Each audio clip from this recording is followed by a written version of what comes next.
What if a small coin from 1943 could take you back to one of the most important periods in world history? And what if the right example could be worth hundreds of dollars?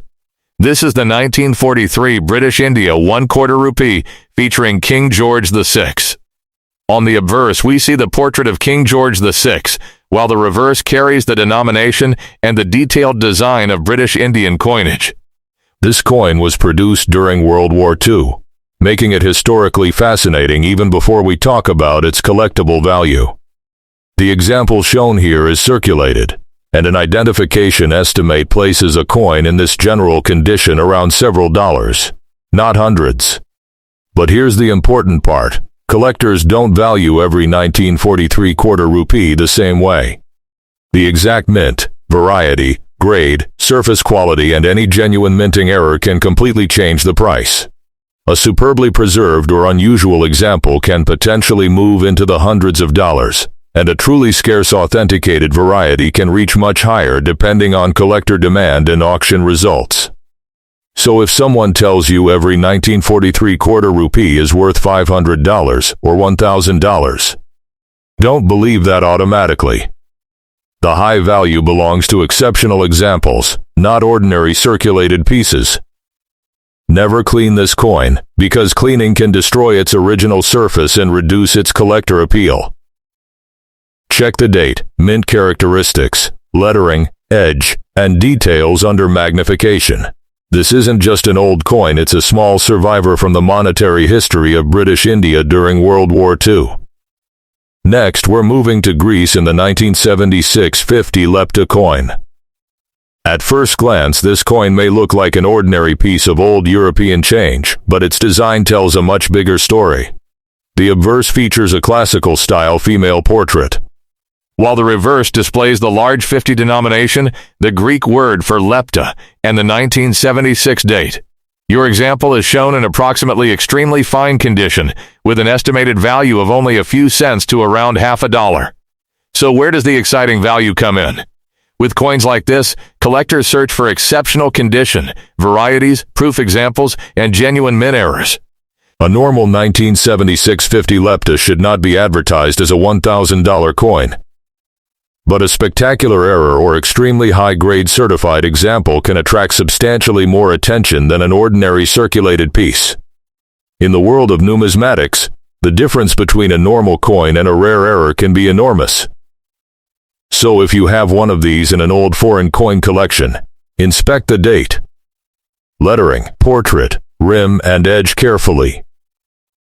Look for unusual doubling, missing details, off-center strikes, or other characteristics that appear to have happened during minting rather than through damage after the coin left the mint. And remember, don't polish it. Collectors generally prefer original surfaces.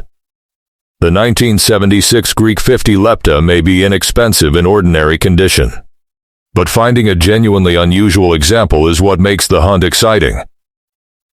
Now we reach the coin with perhaps the most exciting high-value possibility in this group, the 1977 Roosevelt Dime. The normal example looks almost exactly like ordinary American pocket change, featuring President Franklin D. Roosevelt on the obverse and the torch, olive branch and oak branch on the reverse. Your pictured coin is identified as almost uncirculated and estimated around 13 to 16 cents. So this particular example is not a $500 or $1,000 coin based on the information shown. But here's why collectors should still pay attention. Certain 1977 Roosevelt dimes in extraordinary condition, especially examples with the full band's designation, can be worth hundreds of dollars and even around $1.00 or more. A documented PCG's MS-67 full bands example has sold for about $1,020. While a rare 1977 D die cap error has repeatedly sold for more than $1,700. That is the difference between an ordinary dime and an exceptional numismatic specimen. So don't look at your 1977 dime and immediately think, I found $1,000. Instead, ask, does it have a mint mark? Are the bands across the torch exceptionally sharp and fully separated? Is the coin truly in a very high mint state grade? Does it have a genuine mint error? Those are the questions that matter. If your dime has a major authenticated error or exceptional full bands quality, then the value conversation can move into hundreds or even four figures. Otherwise, most circulated examples remain close to face value. This is exactly why you should check every 1977 dime carefully before spending it. And finally, we arrive at the 2004 Canadian 1-cent coin. This coin features Queen Elizabeth II on the obverse and the maple leaf design on the reverse. Your example is identified as copper-plated zinc and approximately almost uncirculated, with the identification estimate showing more than 22 cents. That's already higher than the coin's 1-cent face value. But the really important question is whether the coin has something unusual about it.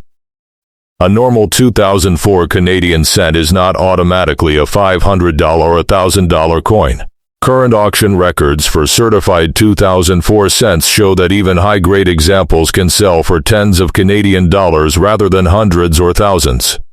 But rare mint errors and exceptional certified specimens are where the serious collector interest begins. So if you're searching through Canadian cents, don't just look at the date. Examine the plating, the strike, the lettering, the rim, and the overall surface. A dramatic and authenticated mint error can make a common coin dramatically more collectible. The important distinction is that a $500 or $1,000 figure should only be associated with a genuinely rare and desirable variety or error, not with every 2004 Canadian penny.